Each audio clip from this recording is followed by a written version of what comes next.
All right. So today I will go through. Well, I will first start with the basics of Python, without even going straight to the bindings. I just want to make a very quick overview of what's a Python module, what's a Python package, how they are found by Python when you do an import inside your Python interpreter. And I want to go through this very quickly because you will see that when you create Python bindings, you are in fact creating Python module and Python package. So it's the very same of Python when you are writing a Python file to create a module. So anyway, I will show you this, then we'll go through creating some bindings with pybind11 without even going to Sofa. And then we'll do the same with a Sofa plugin. So we'll bind a Sofa plugins. And the reason is simple. We are using, with SofaPython3, pybind11. So it's nothing really more than pybind11, the SofaPython3 plugins. And when you are adding bindings to your plugin, you are in fact just using pybind11. So we'll see that in a moment.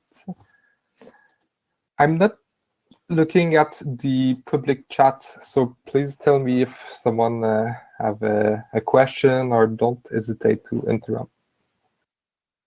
All right. Is my microphone okay? Can you all hear me well? Please. Yes, perfect. I just finally saying that. Okay. There is no echo anymore. So sound is perfect. Go ahead. Okay, perfect. Thanks.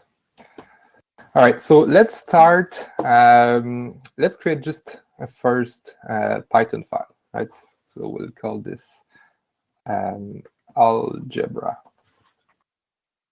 So what's this algebra file here is actually what we call a Python module. And inside of it, you can define functions. So let's first import NumPy because we are defining an algebra module. So we can define cross, for example, with 2 points, which will return, numpy.cross. We'll put this up a little bit.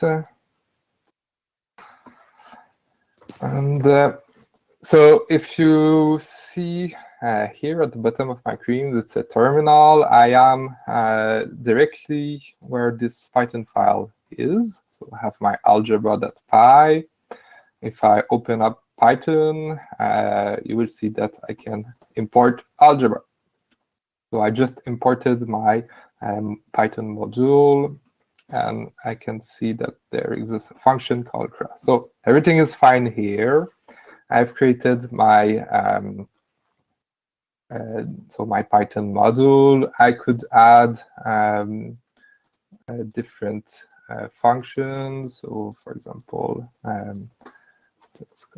let's do a normalize, which normalize a single vector. Okay. So the next thing I wanted to show you is a Python package. So a Python package is actually, I would call this example A. It's simply a directory. It's nothing more than a directory which contains an init.py file. So inside this Python package, this is a Python package. You can put Python modules. So let's put our algebra files here, which is in example A. So now I have my Python package example A, which contains a modules, which contains functions, right?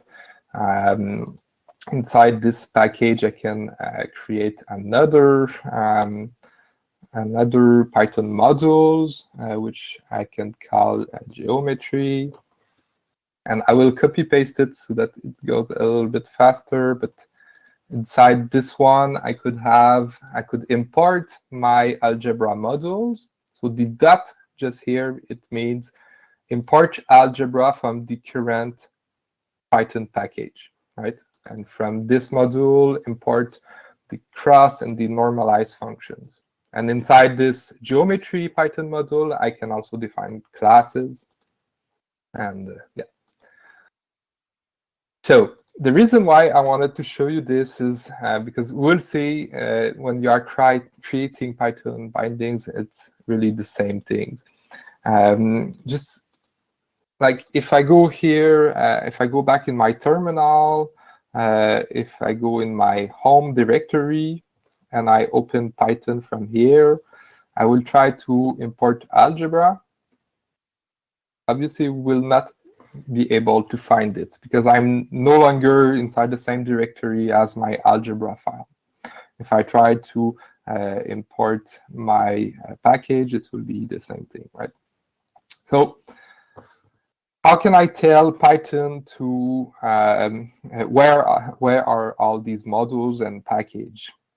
So if I import sys in Python, there's something called paths, right? So sys.paths will give you a list of paths, and this is the actual directories where Python will look for package and modules. Now this is very important because I get this question a lot. How can Python find Sofa, the bindings of Sofa? How can it find my Python bindings from my plugins? So it will look inside these directory, and there are a couple of ways to indicate or to add directories here. You can, well, just use, this is a Python array, right? So you can use Python path array, and here you can add the path to the directory. The other way you could do this is, I will quit Python here. Python will look inside the Python path Python path environment variable. So you can use this to add a different path. So I will do this here. I will just take this this path here. So copy path, absolute path. All right. So if I do this now, if I go back in Python, I should be able to import algebra. Good. So this is working. However, I am not able to import my package. Oops, import, sorry. Right, no module called example A. That's because I actually gave my path to directly example A. So that's why you will often see a directory called site package. And we'll do just that here. So in my tutorial, I will create a new directory that will be called site package. And I will simply move my example here, factor this. So now I have site package. I have my example A package, a Python package with my two modules here. And I will give this path to the Python path here, site package. So this is very important because basically you will be putting in this directory every Python package you are creating. For example, in SofaPython3, you actually have quite a lot. So if I go here, inside my build, we put this here usually. Yeah. So we have Sofa, which is actually a Python package. We have Sofa exporter, which is a Sofa module. So we'll see that this big file here, this big binary file, is actually the same as a Python file, .py, right? It's a Python module where you will put some classes and some function. And you have Sofa runtime, that is a Python package. So let's go in Sofa, and the Sofa package. You will see that we have our init, right? Our init.py. Now this init, I didn't explain it. If I go back here, this is a Python package. You can actually use the init file to define, for example, the all variable, which will give you the different Python module available inside this Python package. So this will enable you to do something like from example A, which is my Python package, import all. So this is the all key. So it will actually import algebra and geometry. And inside this package, you can even define different function. You can, I mean, do some logic. Maybe look if some Python, like if NumPy exists, then import algebra, else import different kind of module. So you can do the logic of a whole Python package inside this init file. So, all right. So we've seen now the example A package, just to be sure that everything is set up here. So we have the Python path environment variable, which points to our site package. If I look inside this Python path, we have our example A. If I open up Python and I do import example A, it works. From example A, import all, it also works. So this is good. We are able to find our different module and our classes. So I will just look at the time.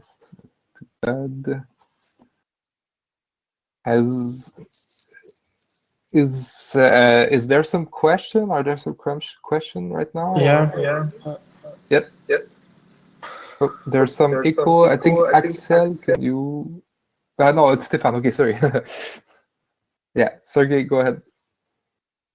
Okay, I haven't got why we need to put all our packages in the folder site packages, and why we do not just put them in some ordinary folder.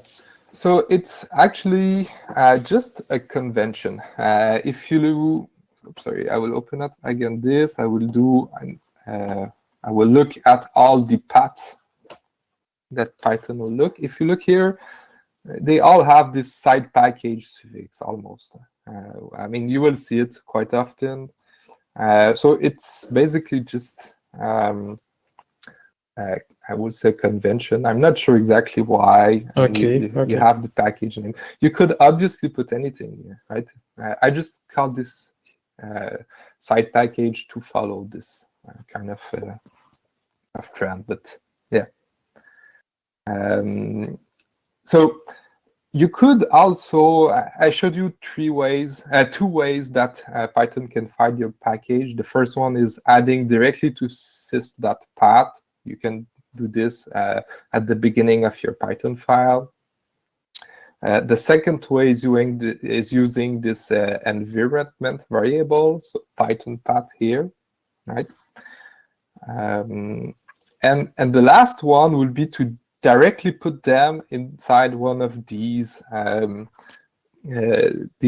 of generic directories. So in this case, probably for every Linux and Mac OS distribution, you will have this path here that should exist for a Python 3.9 version. So you could actually go, I mean, sometime I will do this. I will create a symbolic link from my example A package, for example, directly inside one of these directory here. Now, I will usually use the local one. So if you look here, yeah, I will do this. So it's a little bit bigger here. So here you can see that this directory, I'm not sure if you can see. Maybe this will be the. So this directory here is local to my home directory. So I don't have to be an administrator to add this. This will be available in most Python distributions. So if you open up Python and you look in your sys.path, you will have something very similar to this. Even in Windows, they have it. So you can look if this directory does not exist on your system, you can create it and then add your Python package here. And this has the advantages that everywhere you will be, either it's in a new terminal that you launch Python, or it is in I don't know, an editor, a Python editor, such as a PyCharm or whatever, it will be able to find your Python package.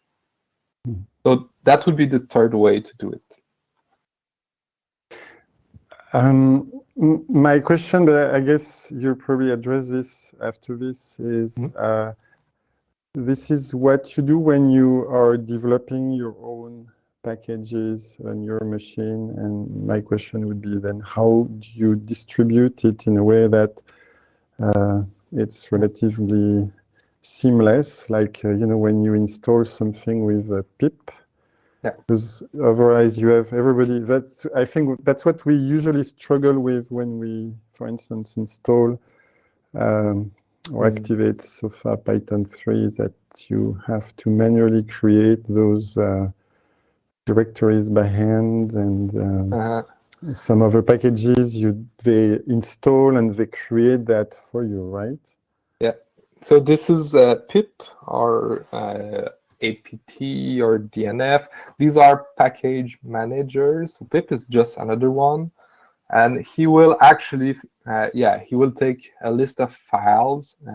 Most often, it will actually compile your code, and then it will create this package that he will simply go put inside your side package here. When you use a pip, I think it's .u, so it's user. User, something like that. It will go install into your local directory, exactly this one. And yeah, you have to create some configuration files that pip will read, and it will then create you a package that you can redistribute. You can do the same with apt on Ubuntu and things like that. So for SofaPython3, we would have to actually create this package. It's not, I don't think it's difficult. I mean, it will take some time to make sure everything is fine, because pip, like I said, usually will you will give it configuration files that will tell him how to compile your code. And since in our case we are using Cmake to compile, it will be a little bit, I mean, yeah, we'll have to think about this. But yeah, that would be probably the best way to go. The other way, we could actually just create a script, a Python script that do this symbolic link directly. So yeah, we'll have to think about this for SofaPython3 or for your package, your different plugins. For now, I guess you can just create your symbolic link by hand or using environment variables. But yeah, I argue that it's not always it's not always clean. It's well, it's not bad at all. I mean, it was just, you know, I think what you described to me is very clear. That's the first thing, and it explains how you do it when you are basically developing your own things. When you want to install them, yes, you have to create this directory. That's easy. Once you know that you have to do it and where it should be located, I think things get much easier. So yeah, of course. All right. So the next thing, did everyone else had a question? It's fine. Okay, so the next part will do exactly the same, but this time in C++. So we'll create the algebra module in C++ and the geometry one. I just want to look at my notes just to make sure I didn't forget anything. So no. All right. So yeah, basically this algebra.py could actually be a binary file compiled in C++. So let's do that right now. I will create an example B here. Right. And I do not put it right now inside package because I will ask Cmake to actually compile this and go put it inside package directly, so that so that the only thing we have inside package are the binaries. So it's just a preference. We could do everything here, but I usually like to separate my source code from the binaries. So let's go ahead and add an algebra.cpp. So in this one, I will again copy paste from the solution because it will go a bit faster. I have a bunch of includes. I will include again because again I want to use actually the vectors from agains. There's also a very nice thing. Here we are using pybind11 to create the Python bindings. And pybinds already have an eigen. Every bindings you will need for eigen. So it will actually create the bindings for every eigen matrices directly. So this is super useful. And yeah. So let's go ahead and create our module. So the first thing, Python, when he receive a binary file as the module, he will look for an entry point. So this is similar that in your typical application where you have like this main function, the operation system will look for this entry point. It will start to execute code here. So it's basically the same things in Python. In Python, you have a macro here, which is called pybind11 module. You give it the name of the module. So the name will be what will be actually imported. Right, so here it's algebra. And M here is a variable, which is the actual Python module. So I will show you a little bit later how do we add things inside the module. For now, I just want to make sure it works. So I will just print something. The module algebra has been loaded. So I obviously need to add a Cmake file here to compile this C++. So let's call this project example B. We will also set the Python version. So for this, we will use pybind11 Python version, and let's do it at 3.9. We could do just 3, and it will look for the highest available one. I want to make sure it uses this one because I have a lot of Python version on my PC. So then we find the package pybind11, sorry, which is obviously required.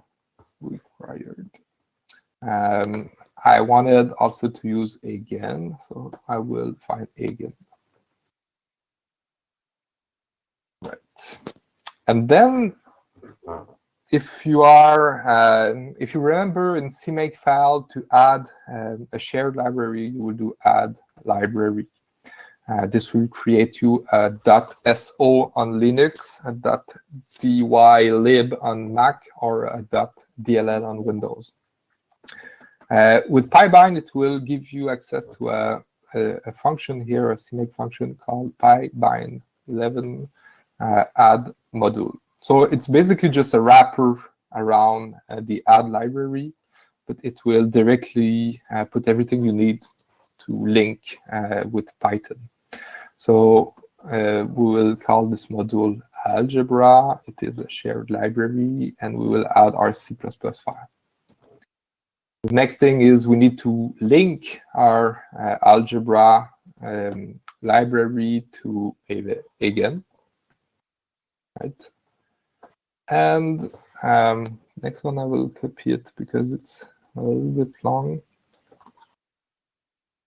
The set target properties. So I will tell Cmake to output the library, so the .so in my case, into the directory side package / example B. So I basically want to Cmake to compile this file into an algebra.so inside the directory. The Cmake source dir here is my root directory here, tutorial sp3 clean, side package example B. So basically it. I need, of course, to add this in my Cmake here. So I will just add subdirectory example B. So let's reload this. Excuse me, John. Yes.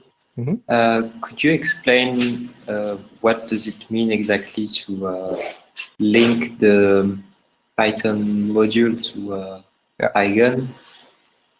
So that's just to enable. If I go in my C++, you see that I included Eigen here. So there's a problem right now. I think I did an error. Yeah, okay. If I go here, it's actually Eigen3. So this is a Cmake target. When you link, for example, example B here is also a Cmake target. Sorry, not example B, but algebra. So when you add a new shared library or an example in Cmake, this becomes what's called a Cmake target. And you can add different properties. You can set which header files is needed, which library should be linked against your project or against your executable or library. So in this case, the Eigen3 Eigen here is a Cmake target, which will define where to find the header files. So every.h from Eigen, and also in the case of Eigen, it's only .h file. It's a header only files, but sometimes you will have shared library. So for example, in Python, you will have python.so, and your algebra.so will need to link against python.so. So there are functions that are used in our CPP files that are actually defined in this executable. So this is a link. Okay. Right? So the actual linking against Python is not explicitly done here because it is done automatically by this function pybind11. If I would use the traditional add library, then I would have to add target link library against Python. It would be something like Python here. But I don't have it. So pybind11 will do exactly this for you. Okay. And will your this example file be available? Yes, of course. Okay. I will give you all of this. Okay. Thank you. All right. So let's check. So the Cmake ran fine here. He found pybind11, which is installed in my system. Let's build this. Right. See, and I hope it will work. Yes. All right.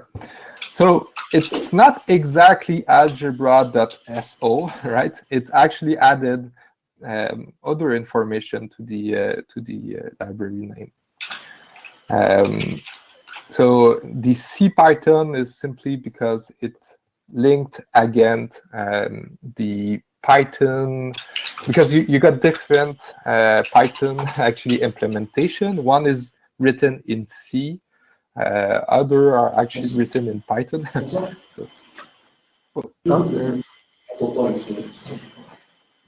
there's someone. It's François. Yeah, okay. So This is the Python version, and this is the architecture of my PC, and I'm on Linux GNU. So you could actually tell pybind to remove this, but I actually like it because you can see exactly against what Python was linked your module. So let's look in our side package here. We now have our example B package, which contain just one module, algebra, which is a .so. So if you open this, you will see it's binary, so you won't be able to find anything. And let's go back in our terminal here. And I'm not sure if I have to restart. Let's try this. Import example B. Yes, it works.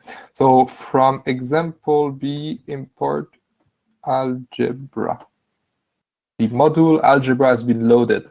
So perfect. We actually just entered the entry point here of our module. So how can we add the two functions here, cross and normalize, to our C++ module? Well, this is where pybind is very, very nice. It is super easy to do. We will create our C++ here. So let's just create an alias for eigen. So a vec3 will actually be an eigen matrix of double 3 by 1. So it's a vector, right? We will also make an alias. So everything in pybind is pybind11, and then this is the namespace of pybind. So to make it a little bit, I would say, clean, we'll also create an alias namespace that we'll call py, which is in fact just pybind11. So now we can use py instead of pybind. Okay. All right, so go ahead. Let's create vec3. Actually, just before going with vec3, I will use py object. So a py object is any Python object. Okay, it can be int. It can be a Python class or a Python string. It's any object, Python object. So our function is called normalize. It will receive py object also as a parameter, which is our point, our node. So how do we convert it to eigen? Right. So we want actually our point, our nodes here represented as an eigenvector. So we will use cast. So pybind will actually be able to cast this this Python object to a vec3. And how does it do it? It's in this header here. It's a header.h. It will actually define different functions that when they receive a py object, it will actually define how to create a vec3 or an eigen matrix from a py object. And we'll see how we do this later on with our Sofa plugins. But yeah, for now, let's just check that. Yeah. Could I ask a question? And is this Python object is not a vector of numbers, but a string or some, I don't know, class? Yeah, it will be able to do it. So again, pybind is super cool because you have bindings for many things, including it's just lagging. So STL. So this means that it will be able to find std string.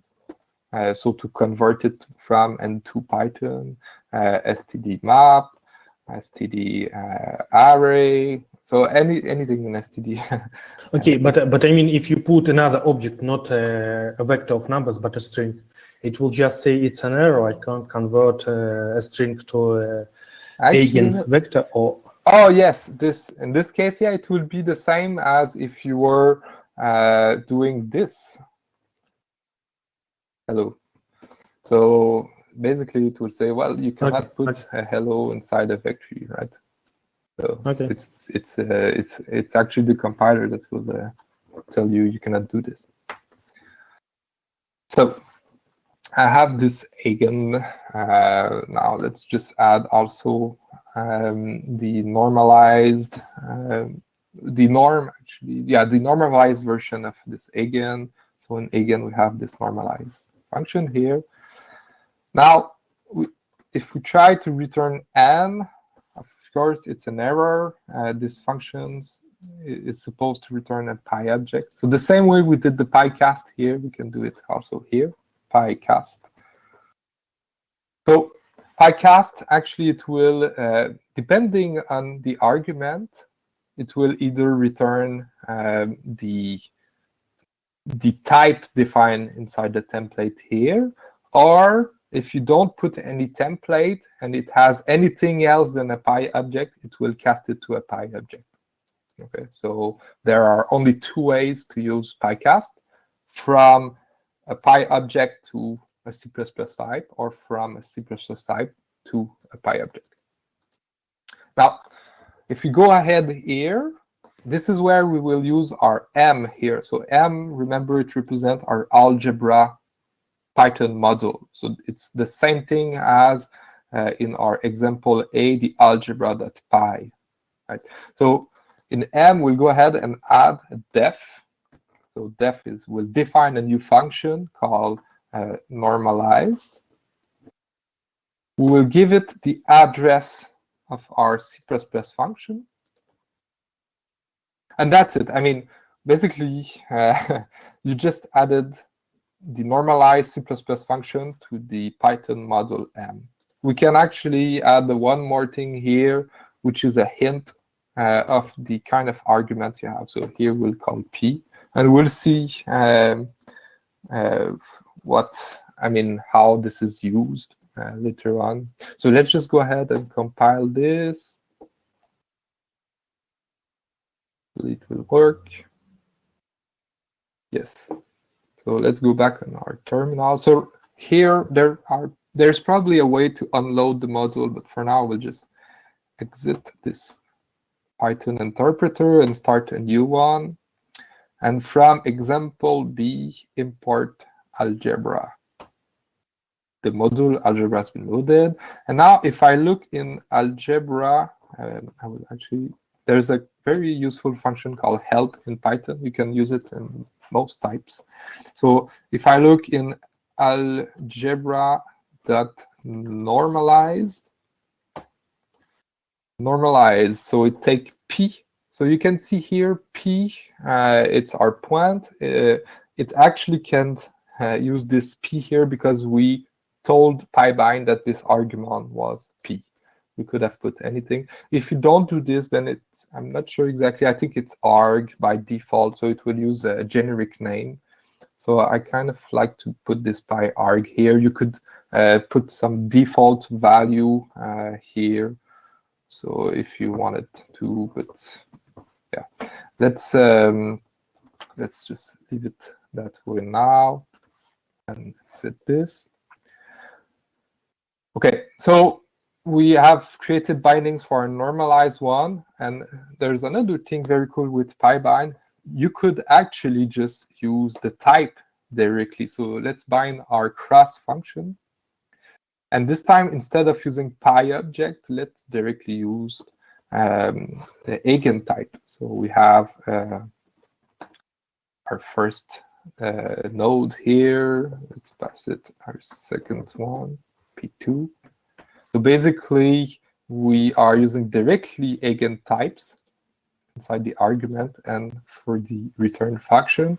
And here it will simply return P1 cross P2, and that's it. And so if we go here and we do the same thing, we will define the cross function. We pass it the cross C++ function. It works. So pybind is able to directly convert from the signature of your functions binded or bound types to Python 1. So again, this is very, very useful. It makes your code much, much clearer. Again, you can add some argument here, P1 and arg. And you can actually, there's something I didn't show, you could just put a lambda here. So a lambda function is an anonymous function that look like this. Here it's the external function, or the I would say the variables in the global or the parent scope that you want your lambda function to be able to access. Here are the parameters of your function, and this is the actually core or the internals of your functions, and we'll do a return. So as you can see, you can directly create I would say Python or C++ functions for your Python module directly inside this anonymous function, and so you don't need this one anymore. Jean-Nico, I did not get what goes into the square brackets. Okay, so this is, let's say here we have std string called a, right? And for some reason, or let's do it, let's have a vectory called, maybe none, and which will be equal to, I think this is 0. Yes, so it's we call it 0. So we have this variables. It is defined outside of the scope of this function.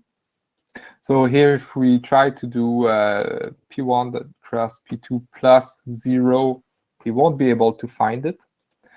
So we can add it here, for example, as a reference. So it basically says, well, inside this internal scope, so a scope is everything beside two brackets, allow this internal scope to be able to see our external variable defined here, and use it by reference. If I remove this, it will actually copy this variable inside the 0 here. So it gives access to your internal functions, some memory defined outside of the scope of this function. I'm not sure if it's clear, but it is clear. Thank you. Yeah. Okay. So let's remove this and try it. Pile.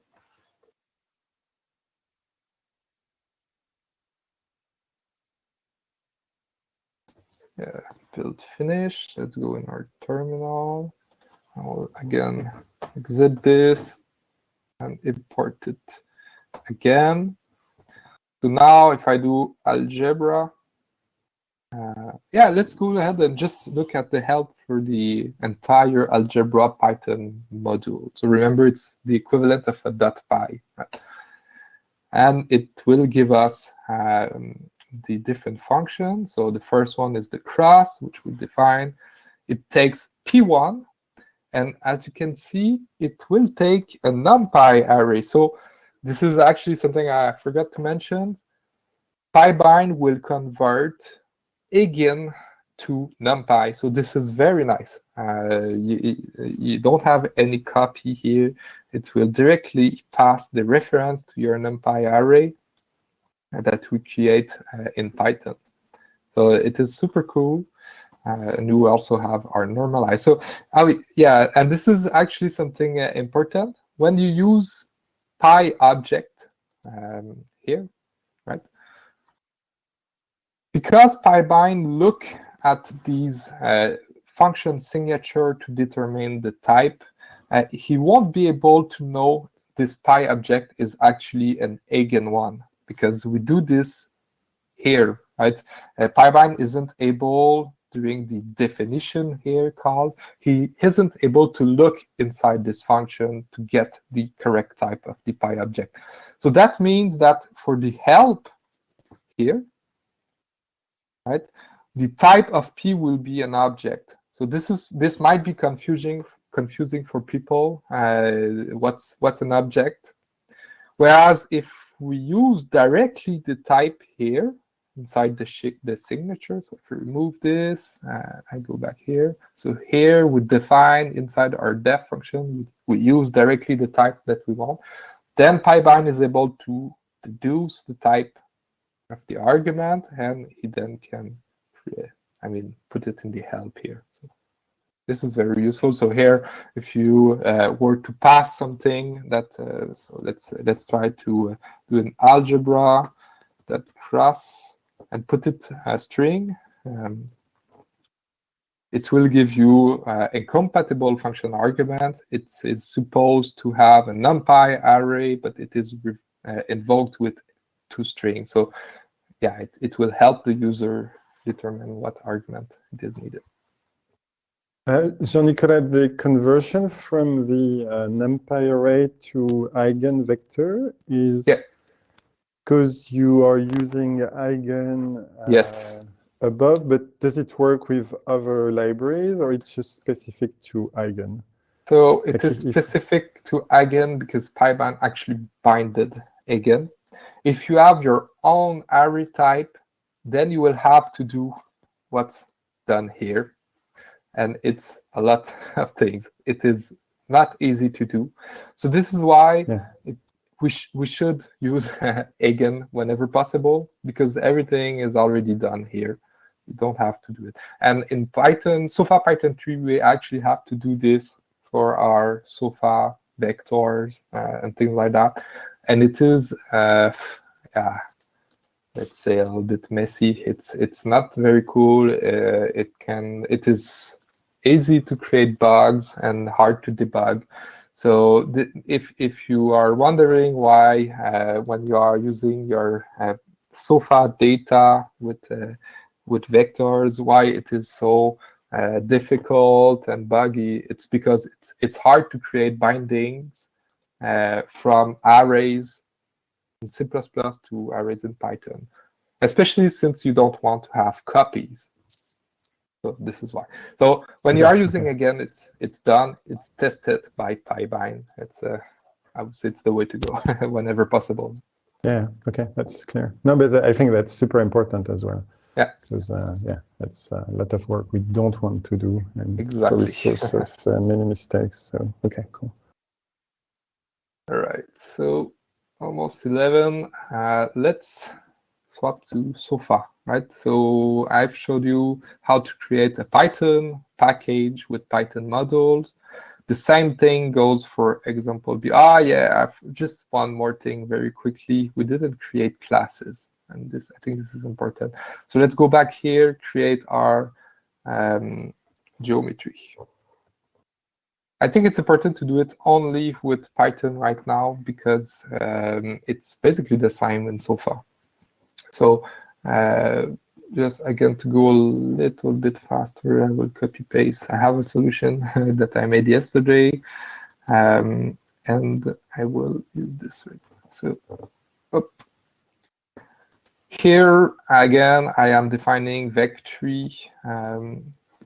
So this file does not belong. I will add it here.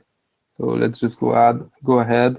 I will not add the geometry.cpp file here because I actually want to have 2 SO. I want an algebra.so, which is my Python module, and I want my geometry one.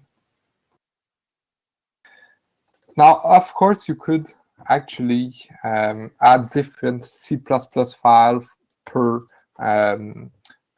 Python module, but you can only create one entry point. So remember, if I go back in my algebra.c++, this Python module here is my entry point to the algebra.so. Right? So and this is where you actually create the name of your module, which would be used by the import. So if you use many different, I will go back in my Cmake file. if you use many different C++ files, just remember that this is only for one Python module with only one entry point, which should be defined in one of these C++ files.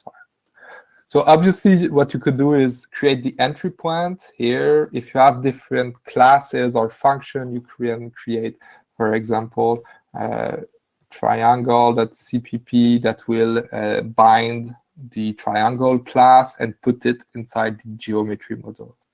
So for now, we'll skip this and let's keep it simple. So one CPP file per libraries.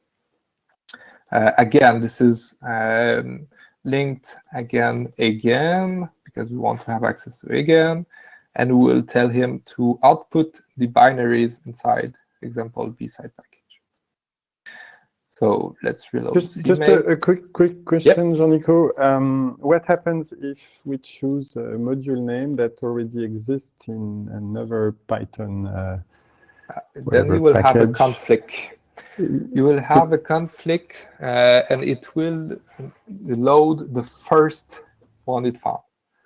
So if I go in my Python interpreter here, I do system.path.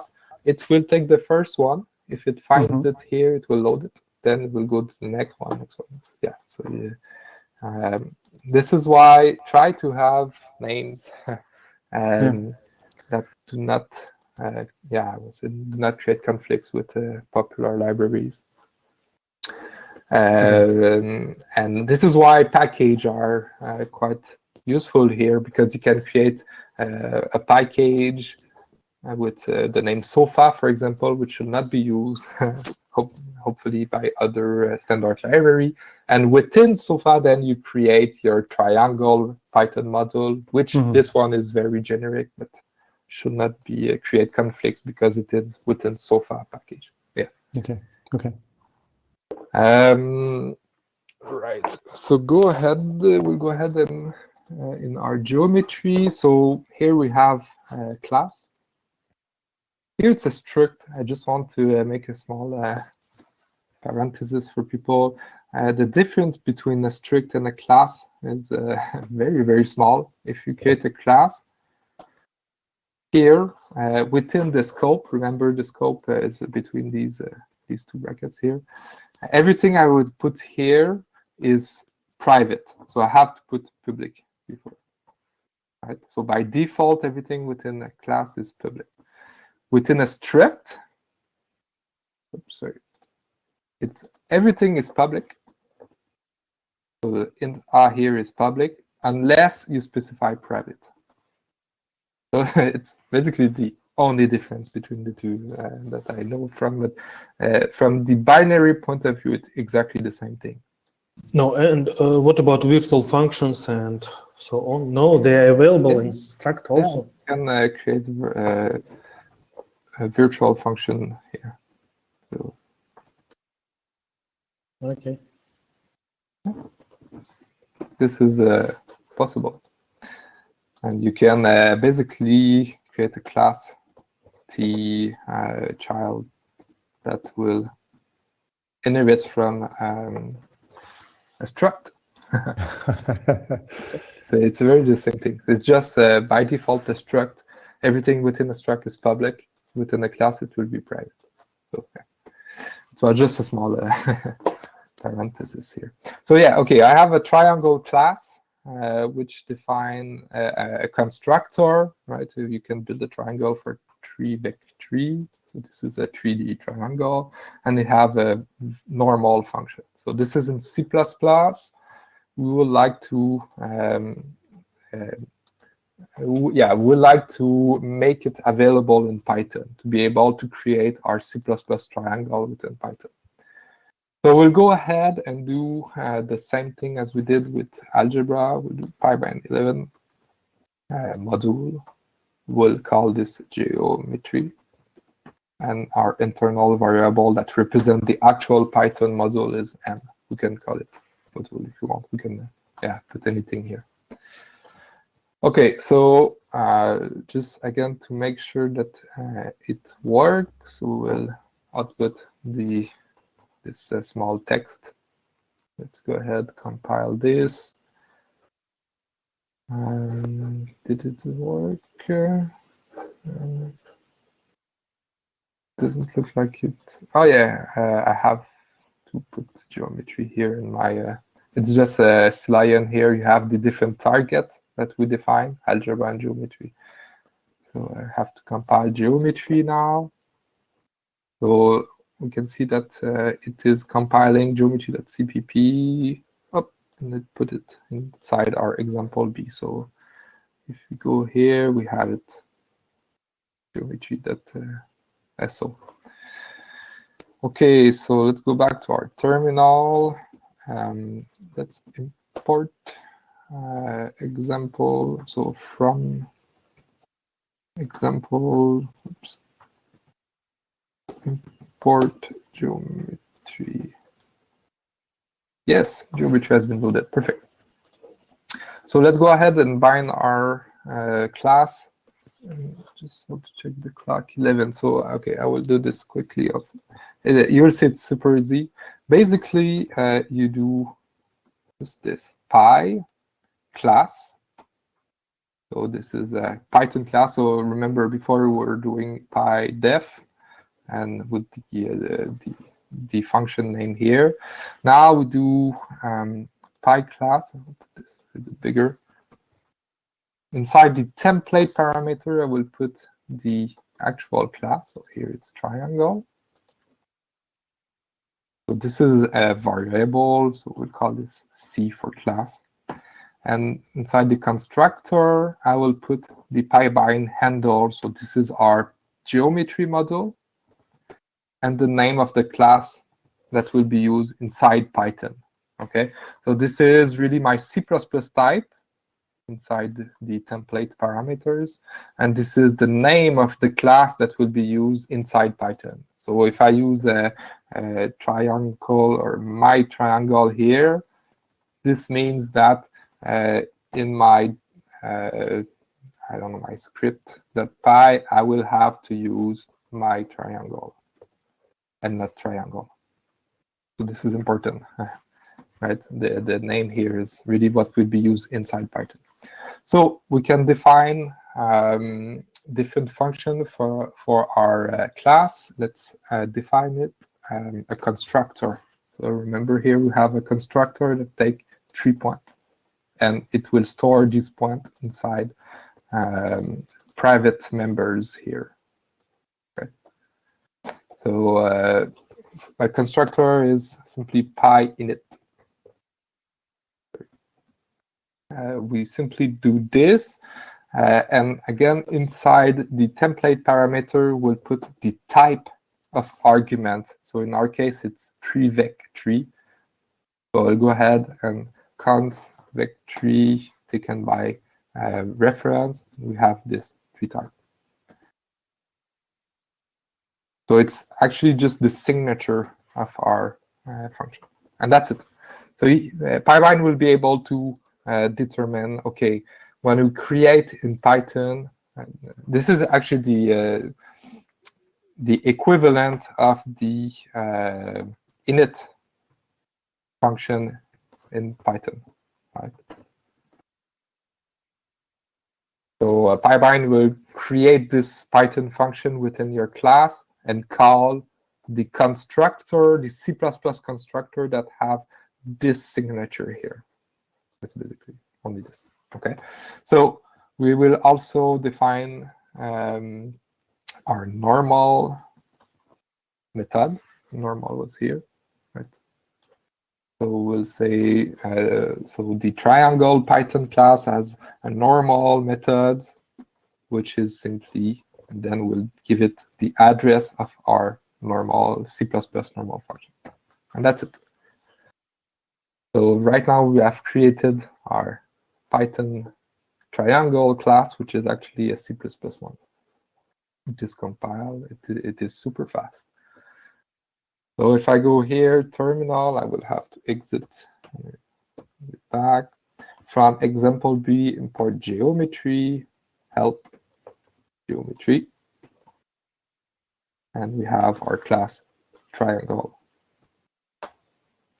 Okay, So the methods are init, which take 3 points. So yeah, you can see I didn't define pyarg. So right now it will simply call arg0, arg1. And you can at least see what's the type. So you could deduce, okay, it needs a 3x1 array, which is a vector. So it's probably a point. But this is why it is often quite important to just add pyarg p1, right? Or I don't know, node 1. Just so that people can see, okay, the first argument is the first node. You see the point. So that's it. You can now create a triangle from 2 points. 0, 0, 0, 1, 1. So yeah. Yes, you see the point. Oh, I have something. Ah, yeah, I'm doing it in C++.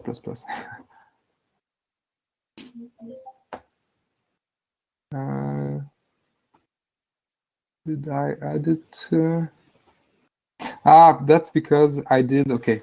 I did an from example B import geometry. So triangle is actually defined within geometry. So it doesn't know the name. So I have to, from example B dot geometry, import triangle. Right. So now should be, yes. So awesome. Take this normal. My normal is good. It's going downward. Yes. So okay, let's go to 11:10. It's going very fast. Let's start a new Sofa plugin. So we'll call this one Sofa Awesome. It's an awesome plugin, right?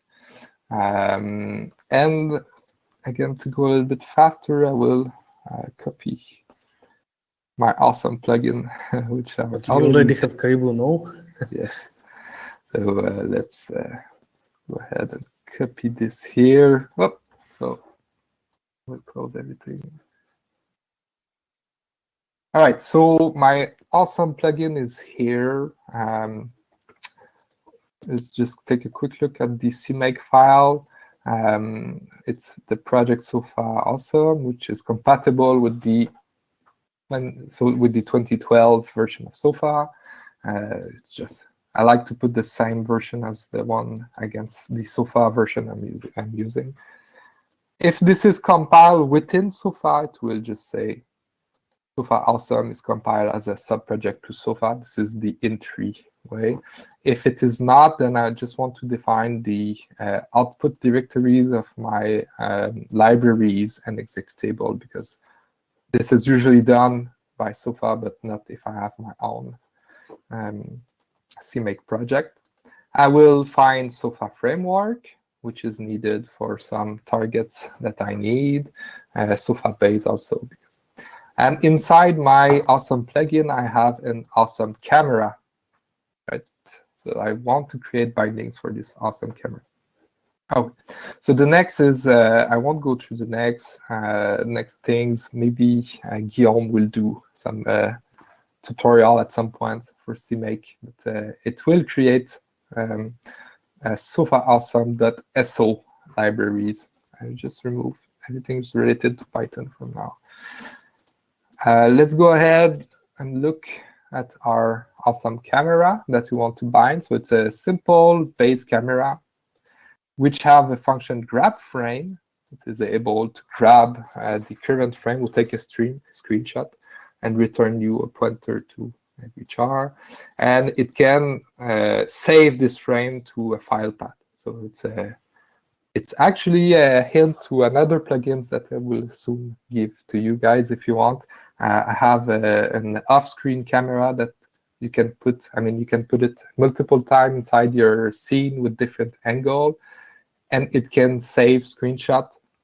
Not only that, but also if you don't have any graphics environment, it will be able to save screenshots. So this is useful if you are using servers to do your simulation. Anyway, it was just a quick parenthesis. So this is an empty shell of this class, okay? and I want to bind this. So I have some echo. Did someone have some question? I think Pedro was trying to say something, but it didn't go through. Well, okay.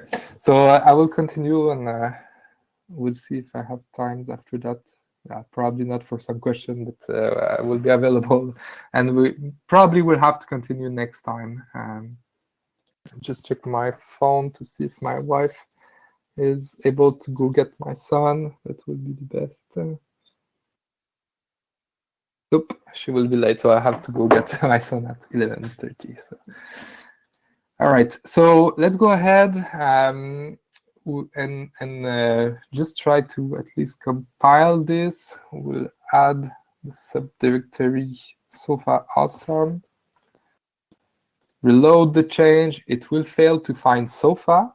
So this might ring a bell for some people. We have to tell Cmake where is Sofa, right? So I will do this here within CLion. I go in my Cmake, and I have to tell him the Cmake option, Cmake prefix path equal, and I will give him the path to Sofa.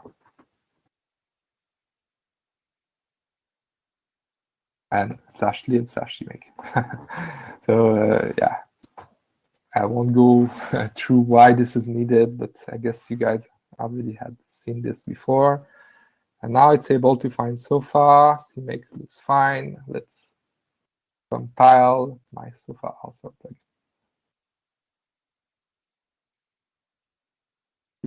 All right. So we have now, if I go in my build directory here, in my lib, I have the plugin. I will just add a small tips here. I just want to here in my Cmake file, I will add something. The install prefix. I want everything installed to go inside the install directory. And I will go ahead and install my project. Not sure why it's recompiling. Ah, crap. Let's just remove example B for now.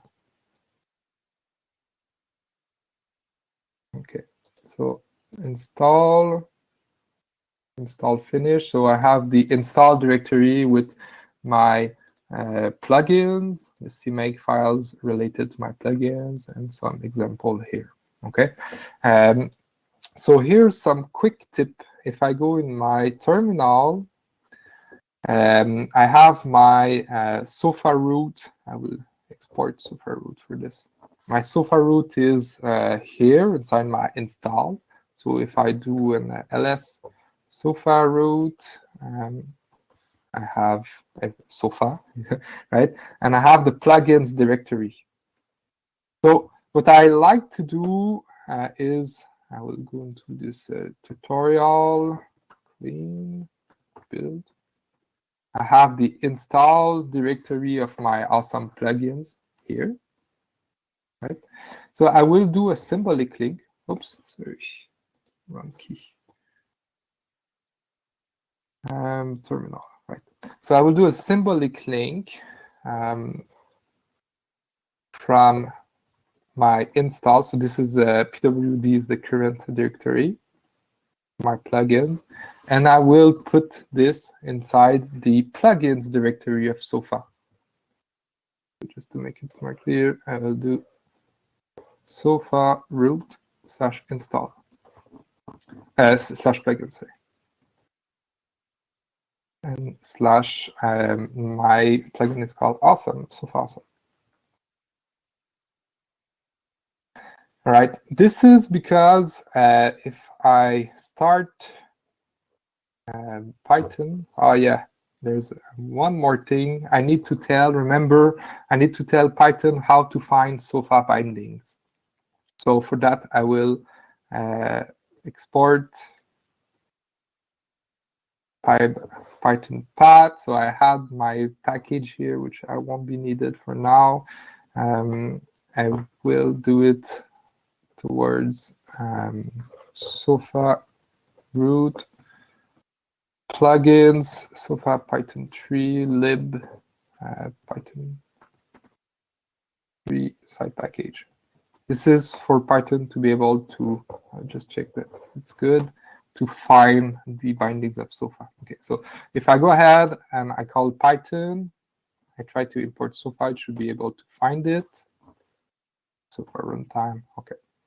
So remember the symbolic link of my plugins to the plugins directory of Sofa. This now allows me to do a Sofa runtime dot load import plugins.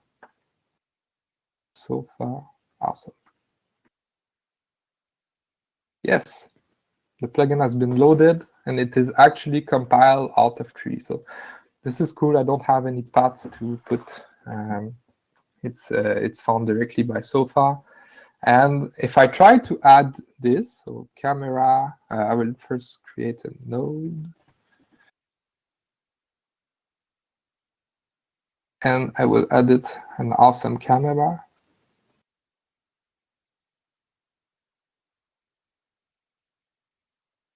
Yes, it works, right? I will edit a name so I can,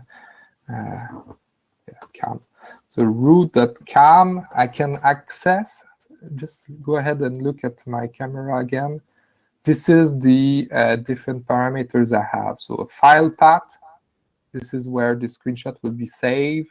The %s will be changed for the current name of the camera. %i will be changed for the current frame, so for the current step number. Okay, I have save the frame before first step. So should we take a screenshot before the simulation, and then should we save a screenshot after each end step? So these are the three parameters. So just to make sure we can access them in Python, root.cam file name file path. Yes, we have it. So I didn't add any bindings, and yet Python 3 is still able to find the data field. So this is very handy, but Python isn't able to get this function here. So if I try it, root.cam save frame, it cannot find it, right? So, oh, just give me a second. I think my wife is back. Just a second, I will be back. Yeah.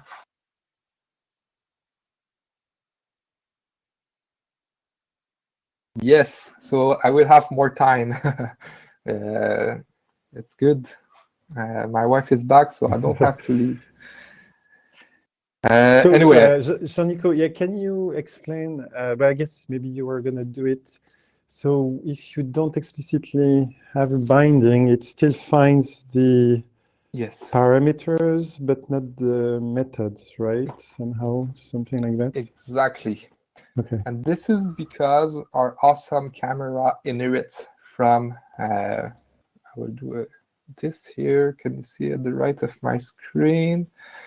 It inherits from base camera, which inherits from base object, which in turn inherits here from base, right? So let's put some. So in this case, in SofaPython3, we already binded base object, and in fact base camera. So it's able to determine that our awesome camera inherits from base, and since the bindings of base allow us to get the data field of a base object, we have access to it without having to add any bindings to awesome camera.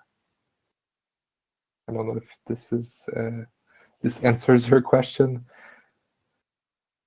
Stefan. Yeah, I was looking, Yeah, okay. looking for the unmute button. Yes, it answers my question. Thank you. Okay. So yeah, basically the data fields will be okay, unless you are using your own, I would say, data type. So if you have created some exotic types, and I don't know if instead of data strings, you have here a data exotic type, then it won't be able to do it. I will go through this another time because this is some advanced bindings. Let's let's suppose you only have either basic types like this, or we also support Sofa type, right? So let's suppose you have this, then you don't have to add anything. The bindings of SofaPython3 will be able to give you access to these data. But like I said, if you want to access some functions here, then you're out of luck. You need to add bindings for this. So let's do just that. We will go back here on the left. So this is my plugins. We will add a directory called bindings. Okay. So in this bindings, similarly to what we have done with our example B, we'll add a C++ file, which will be a Python module, right? So we will call this Python module Sofa Awesome. So it will be every bindings related to the Sofa Awesome plugins, okay? Let's also add a Cmake file, and let me just check that I didn't forget anything. So, okay, let's go ahead. I will copy paste so it goes a little bit faster. Just beginning, again, I'm creating a project. This time it's Sofa Awesome bindings. I don't have any header files. I have my C++ file here. So now I will do one more thing. I will find SofaPython3. So while this is not, it is not always necessary, but you should do it. We'll see it later. Actually, we'll see it just right now. SofaPython3 defines Cmake macro. So Cmake macro is a Cmake function. So let's add this one. For instance, this one. sp3 add Python model. This is a Cmake function defined here in SofaPython3. Again, we could have done similarly to what example B was doing. So we could have used pybind11 add module, something like that. But SofaPython3 will do some more things. It will automatically find the Sofa dependencies of your bindings. It will, I won't go into the details of that, but it will allow your libraries to find its Sofa dependencies during runtime. So you should use this, this macro here. So we will say the target name is my Sofa Awesome bindings. The package and module name is actually the Cmake package and module. It will go to Sofa Awesome plugin. The destination here, this would be for a Python package, okay? So if you have a Python package, then you will put, okay, sorry, I will go the other way around. By default, it will output your Python module inside the directory lib/python3/site package. This is sp3 add Python module that does that automatically, okay? Remember, if we go back in our example B here, we had to specify where the output would be, right here. So SofaPython3 within this macro, it will do that for you. And it will add here this destination. So this here could be any package you want. If you wanted Sofa Awesome to be a package, you could, okay? But right now, we want it to be a simple Python module. So we want this to be a file, SofaAwesome.so, that will be directly available inside the site package. So that's why I commented this destination here. But we could have created a package, okay? So source and header files, and then it depends on our plugin, Sofa Awesome. So remember, we are creating another project here. It's not SofaAwesome, it's SofaAwesome bindings.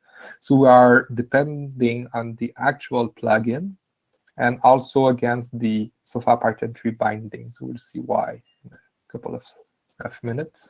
But yeah, so we have this. Let's go back into our main Cmake file. I will do it here. So remember, we have our build directory, example B, our plugins, and this is our main Cmake files here. So let's open this up, and we will add our bindings, but only if SofaPython3. Oh, sorry, I will not add it here. I will add it directly inside the plugins. This is probably what you will have, right? You won't have the example B inside package. You will have your plugins here. We created the bindings. And inside the Cmake files, we have this here. So find pybind11. This is a bug. We actually need to find pybind11 before SofaPython3. I have to check with Guillaume for that. But if we don't do this, it will find Python 3.7. Even if we compile SofaPython3 with 3.9, for example. So if you have these problems, just make sure you find pybind before SofaPython3. Once this is done, we can check if it found SofaPython3, add the directory bindings, in which case it will compile the bindings. Load Cmake, go back here.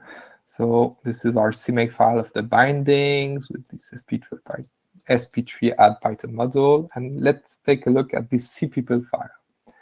So similarly to what we have done before, we will add a pybind11 module. I will just copy and paste again this. So we include pybind11, our awesome SofaAwesome plugin. Actually, we are including the camera because the only component we have, and SofaBase, the binding of SofaBase within SofaPython. Actually, this one we won't be doing it right now. Okay, so let's create our pybind11 module that we call SofaAwesome. So this is exactly the same as with our example B. So we want to bind our awesome camera class, right? So if you remember, we have to do, well, yeah, let's create an alias like we did before. It's much more visible. So let's take this, go back here. So py is now pybind11. So class. Here we'll add our awesome camera, right? And we will let's see here.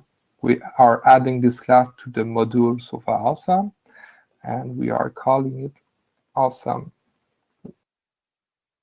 camera. Good. So let's compile this, make sure it works. So we'll compile the actual bindings.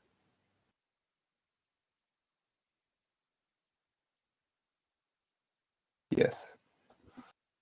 Okay, so we can see that it added it to the, if I go here on the left, the build directory, the lib, we now have Python 3 side package, and it's put it here. So this is our Python module. So if we want Python to find it, similarly to what we have done before, we have to tell Python where to find it. So let's again go to our export Python path. Now we have two paths to add. So that was the SofaPython, and let's add the path to this side package here. So I will go to my copy path, absolute path. Okay, so I have my two paths, the SofaPython3 bindings and my awesome plugins bindings. Now, if I open Python, I can import Sofa as usual. I should be able to import Sofa. Awesome. Yes, it works. This is good. If we do help, we should be able to see that there is one class named Awesome Camera. Perfect. And it has no methods. It has a default constructor.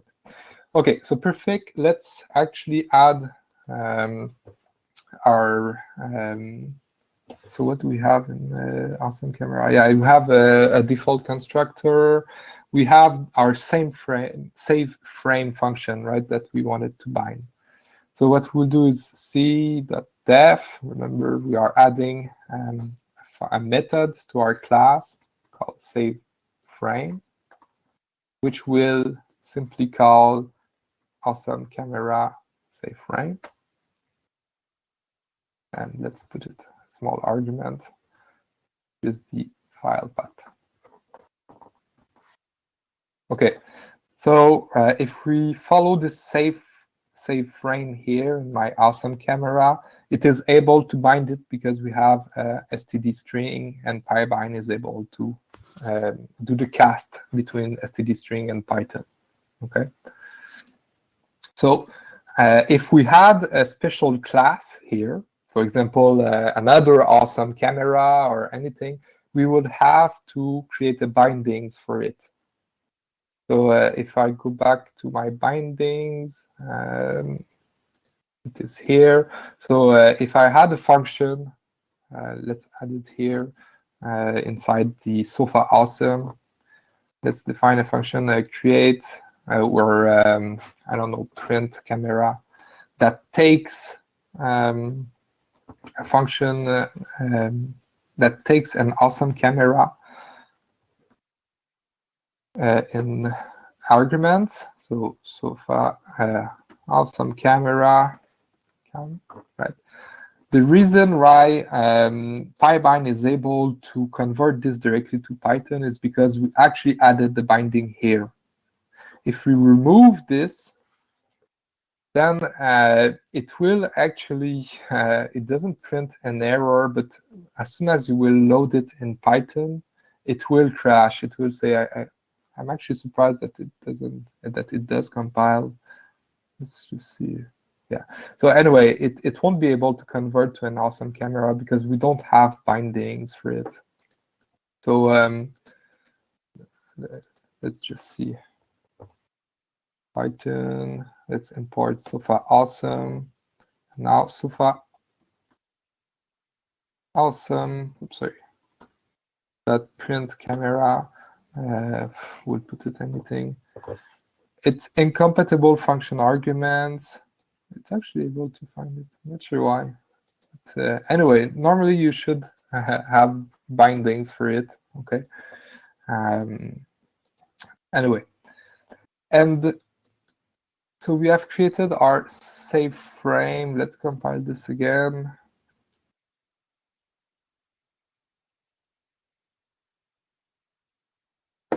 And open up again our terminal and do a little help here. Awesome. So perfect. We have our save frame, which take a file path, which is a string, right? So we can actually try it. Let's create a camera. Right? So cam equals Sofa Awesome Camera. Oh, no constructor defined. So we actually have to create bindings for a constructor. So remember, we are back here in our C++ file. We'll just do init. What was it? It's pydef. Up. And here we have our pyinit function. It doesn't have any arguments. Right? If I go in my Awesome Camera, the constructor here don't have any arguments, so I don't have to put anything here, but pyinit. I have a question. Yes. So basically, if we want to do anything with awesome camera, we have to bind the class first, and then we can. You can use it in parameters. Okay. Yeah. Yeah, exactly. But it is mandatory to do that. Yes, Okay. because it Thank cannot. I mean, Python cannot know what's an awesome camera if you didn't bind it before. You actually have to do it. So yeah, let's go back here, and I have to start this again. Import Sofa Awesome. Let's create an awesome camera. Perfect. So now we have, say, frame. Let's put it a file name here. I don't remember what was the default one. Let's just yes, this one. Oh. Yes, saving the frame to screenshot unnamed because my component doesn't have a name and I'm at step 0. So perfect. We actually call the C++ function from Python within our class. Now, let's try to access the data field file path like we did before, right? So, file path. Oh, it doesn't find file path. So it did work before, but now it doesn't. What's going on? That's because you have to tell pybind that our awesome camera is actually inheriting from base camera.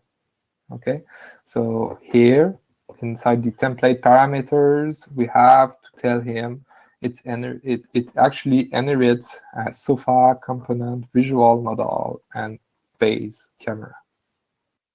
So by doing this, because we have actually binded base camera inside SofaPython3, it will be able to inherit everything, like the access to data fields and things like that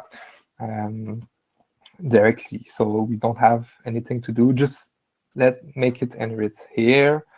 We also have to add another thing. This is why. Okay, I won't go into the details of this one. Basically, Python, when you create an object, you have to manage the memory of this newly created object, right? He will keep a pointer, an awesome camera star. This he will keep this somewhere, and he will be responsible to delete it when you don't need it anymore inside Python. Okay, so when you are in Python.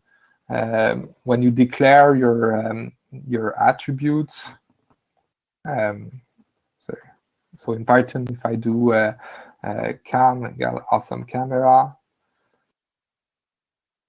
it will actually create a new camera pointer in C++, and Python needs to know when to destroy this. So once your Python script ends, it will release the memory of this. If you are within a function, then at the end of the function, Python will delete camera because it is not needed anymore. So it has to manage this this memory, and this is a problem because in Sofa we actually do the managing ourselves.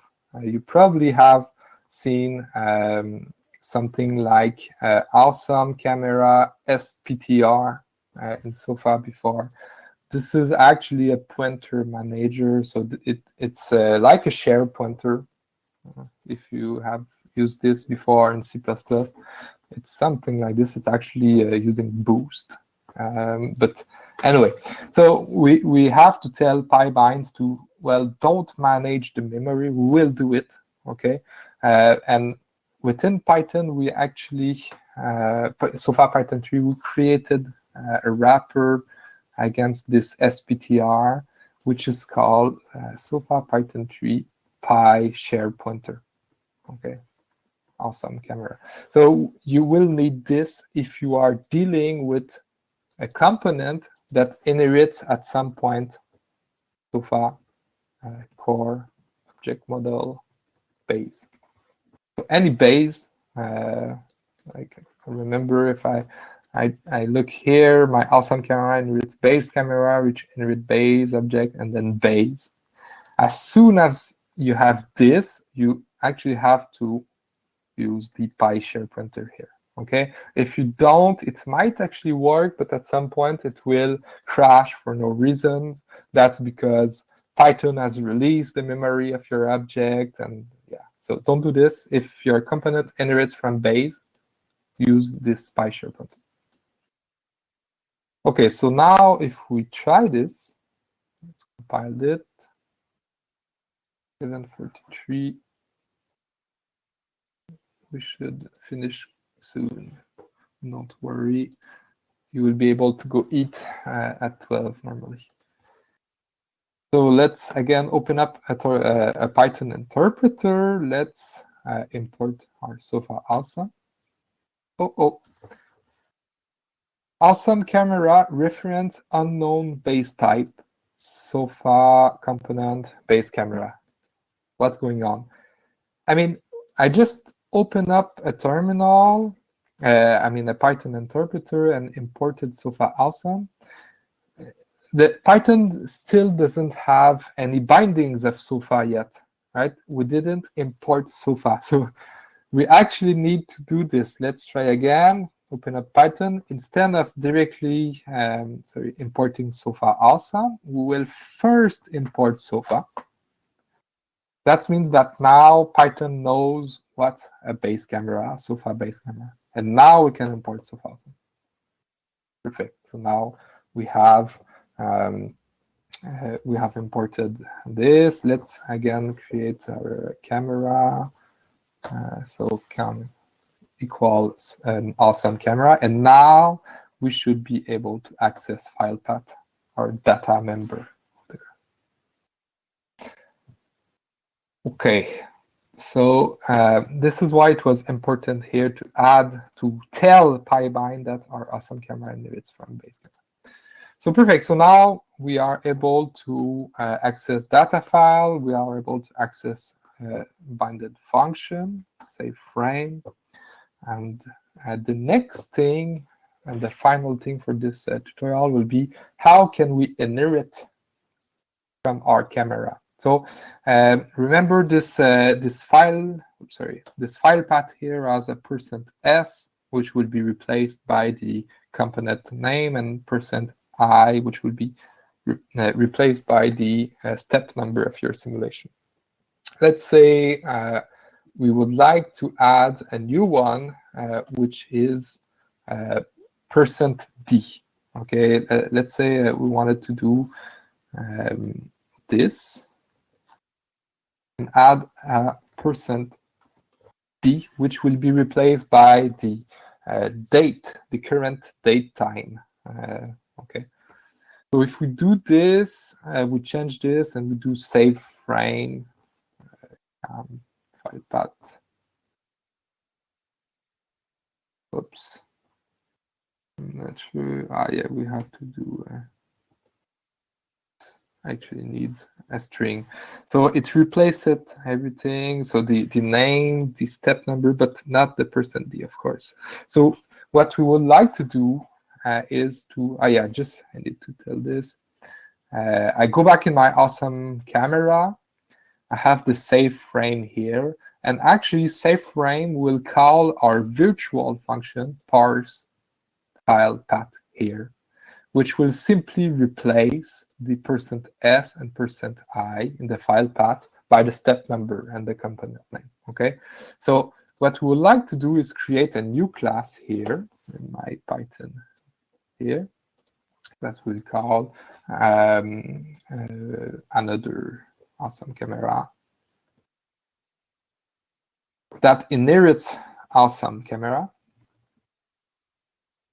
and within this we would like to create our own parse file path. Right, let's take file path here, and that will replace the %s by the %d by the date. Right. So right now, if I do this, Awesome camera is not defined. Did it? Oh yeah, I need to import this trait again. Sofa awesome that, and then let's just try this quickly. Not sure what will happen here. It works, but it probably won't be if I do cam equal my new awesome camera. So it did inherit from awesome camera. I think I have access to my data. No, yes, and also the function. This is all fine. Save frame, it also exists, but if I try to call it with, sorry, I will go back here with this here. Actually, with anything, because I won't be returning anything in my new awesome camera, right? I did pass here. So if I call this, not sure what it will return me. Okay, so it actually didn't even called my my virtual function. Okay, so remember I created another awesome camera with the parse file name, and it actually didn't get called at all here by my save frame. Okay, so Python didn't actually use the virtual function in C++. So this is because virtual calls are a little bit more complex. You have to tell pybind that there are some virtual function going on. So let's do just that. I won't go again into too much details here, but what we have to do is create. I'm back inside my C++ Python module here, so for awesome. Remember, I created the awesome camera bindings here. And I will now create what's called a trampoline class. So it's, yeah, I really don't want to go into details here, but it's basically an empty class that will do the link between our Python classes and our C++ ones while dealing with virtual calls. Okay, so yeah. It's really not easy to explain, but what we actually need to do is create a new class which inherits awesome camera. Okay, I will just create a new alias here so that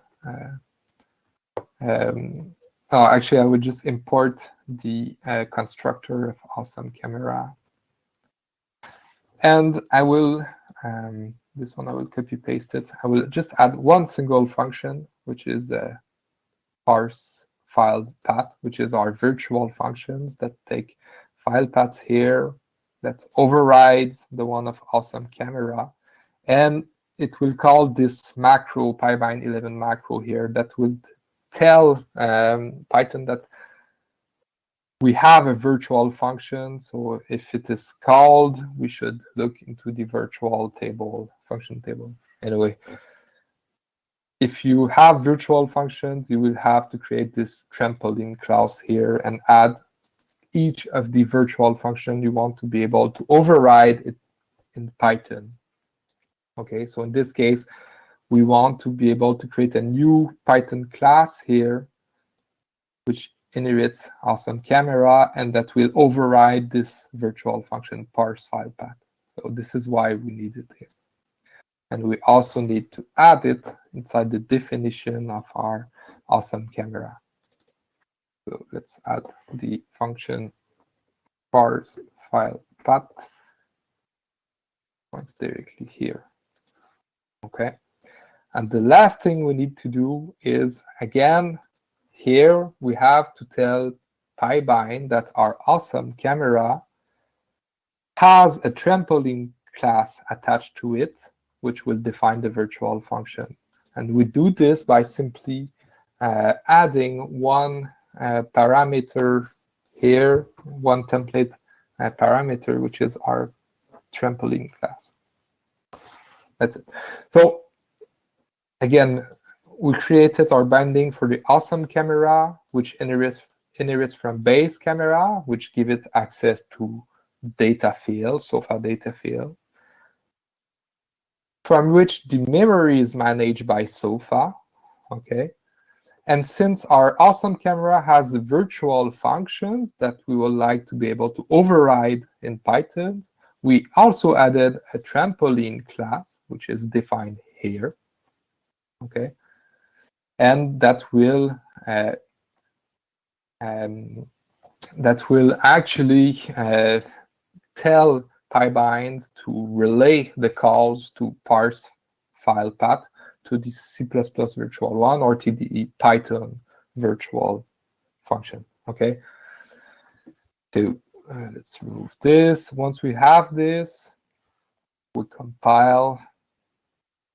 Hopefully, it won't generate a bug or a compilation error. Let's go back here. Let's open up a new Python interpreter.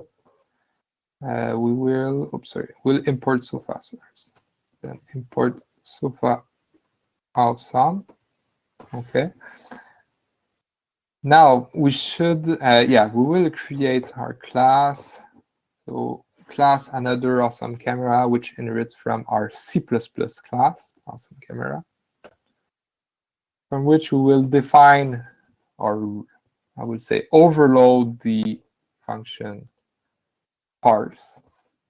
Okay, let's take a file path here.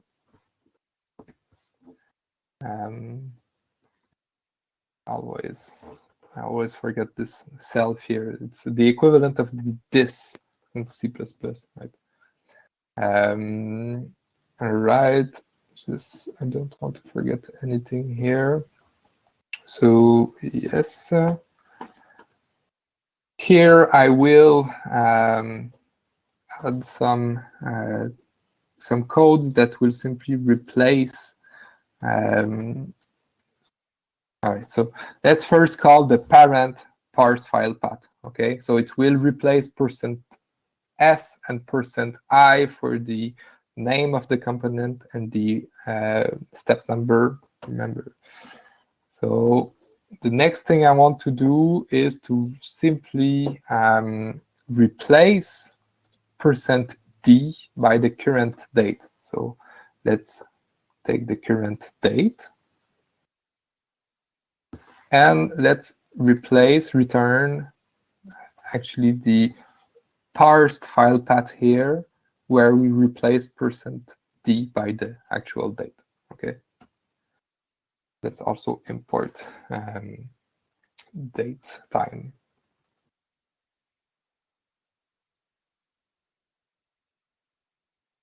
Okay, so let's try this. I will add another awesome camera. We will call its save frame function, but this time, so we have the %s that should be replaced by the component name, %e the frame number, and now the %d JPEG. And hopefully it will work. Yes, I need to. Name awesome camera is not defined. Did I forget something? Crap.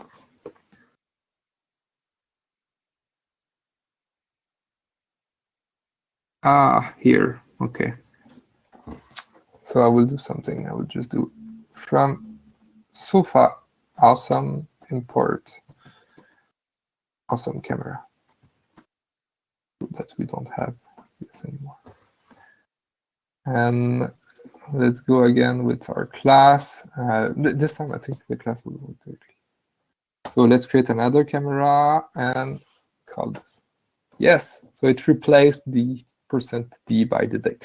So that was just to tell, if you have a C++ SOFA component and you want to actually create a Python class that inherits your C++ component that will call virtual functions. And if you are wondering which virtual function Sofa has, but you can think of the add force within your force field.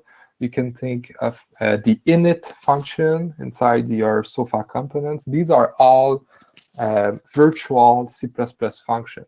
So if you want to create a Python class that inherits your force field, let's say your C++ force field, you will have to do what I just did, create a trampoline class, which will redirect virtual calls from Python to the C++ one, okay, and vice versa.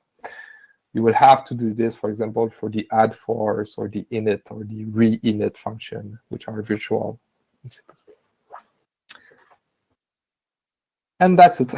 That's it's 12. It's almost 12, 2 minutes before. So I don't think we'll have a lot of times for questions. I'm sorry for that. It took a lot of time. But feel free to ask me maybe on Mattermost or by email or anything, and we can also do another big Blue meeting after lunch if you want.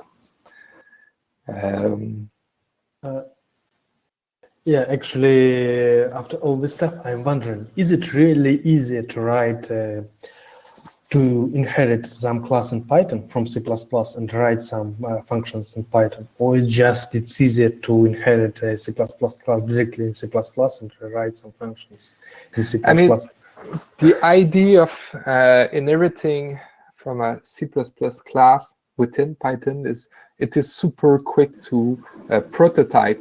So, for example, this add force functions, if you were to add your very special force field, then you can create your class in Python, override the add force directly in Python, and then do your computation there within Python. It's super easy to prototype. So in this case, you need this virtual machinery to be there.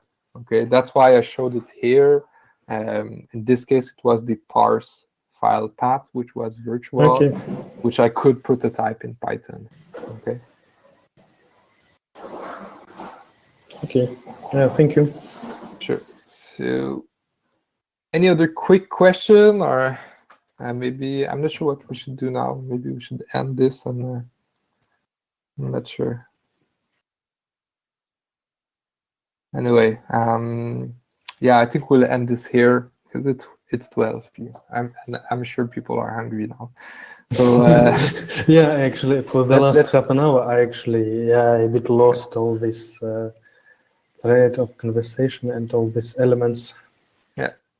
So yeah, thank you for your presentation. Anyway, sure, this presentation was supposed to be recorded, so we should have the video of it. I will send you the source code of our 3 example, and I will soon release this awesome camera, which actually is able to take screenshot either with or without a GUI. So you could run simulation in Python, taking screenshot from different angle inside your simulations, and yeah, it actually works. And I will be happy to give it to you guys. I will talk with Hugo to put some very nice open source license on it and publish it to the Sofa community.